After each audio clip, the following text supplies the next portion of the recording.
திருத்தூதர் பணிகள் 16ஆம் அதிகாரம். அவர்களை வெளியே அழைத்து வந்து, பெரியோரை மீட்படைய நான் என்ன செய்ய வேண்டும் என்று கேட்டார். அதற்கு அவர்கள், ஆண்டவராகிய இயேசுவின் மேல் நம்பிக்கை கொள்ளும், அப்பொழுது நீரும் உம் வீட்டாரும் மீட்படைவீர்கள் என்றார்கள். பின்பு அவர்கள் ஆண்டவரின் வார்த்தையை அவருக்கும் அவர் வீட்டில் இருந்தோர் அனைவருக்கும் அறிவித்தார்கள்.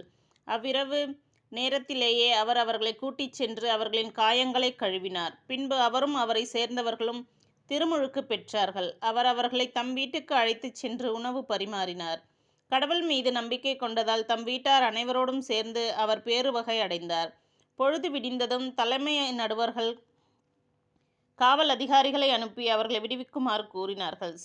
சிறை காவலர் பவுலிடம் இச்செய்தியை அறிவித்தார். தலைமை நடுவர்கள் உங்களை விடுதலை செய்யுமாறு சொல்லி அனுப்பியுள்ளார்கள். எனவே இப்போது நீங்கள் அமைதியுடன் புறப்பட்டு போங்கள் என்றார். அதற்கு பவுல், நாங்கள் உரோமை குடிமக்கள், முறையான தீர்ப்பு இன்றியே அவர்கள் எங்களை பொதுமக்கள் முன் நைய புடைத்து சிறையில் தள்ளினார்கள். இப்பொழுது எங்களை யாருக்கும் தெரியாமல் வெளியேற்ற பார்க்கிறார்களா? அது நடக்காது. அவர்களே வந்து எங்களை வெளியே அழைத்துச் செல்லட்டும் என்று கூறினார்கள். காவல் அதிகாரிகள் இச்செய்தியை தலைமை நடுவர்களுக்கு அறிவித்தார்கள்.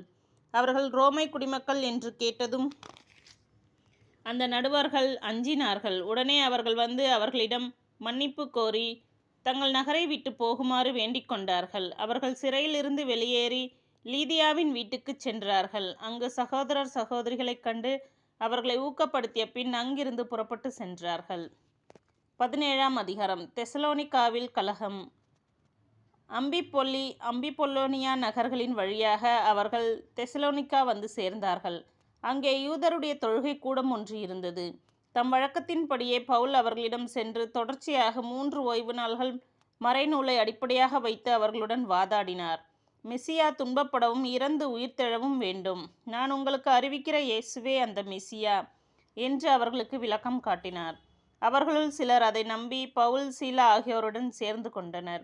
கடவுளை வழிபட்ட திரளான கிரேக்கரும் மகளிருள் முதன்மையான பலரும் அவ்வாறு செய்தனர். ஆனால் யூதர்கள் பொறாமை கொண்டு சந்தை வெளியில் இருந்து சில பொல்லாத பேர் வழிகளை சேர்த்து கூட்டத்தை கூட்டி நகரில் அமளி உண்டாக்கினார்கள்.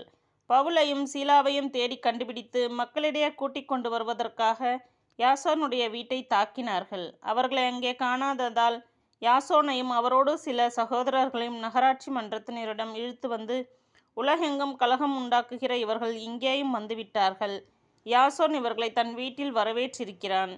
இவர்கள் அனைவரும் இயேசு என்னும் இன்னொரு அரசர் இருப்பதாக கூறி சீசருடைய சட்டங்களுக்கு எதிராக செயல்படுகின்றனர் என்று கூச்சலிட்டார்கள். மக்கள் கூட்டத்தினரும் நகராட்சி மன்றத்தினரும் இவற்றை கேட்டு கலக்கமுற்றனர்.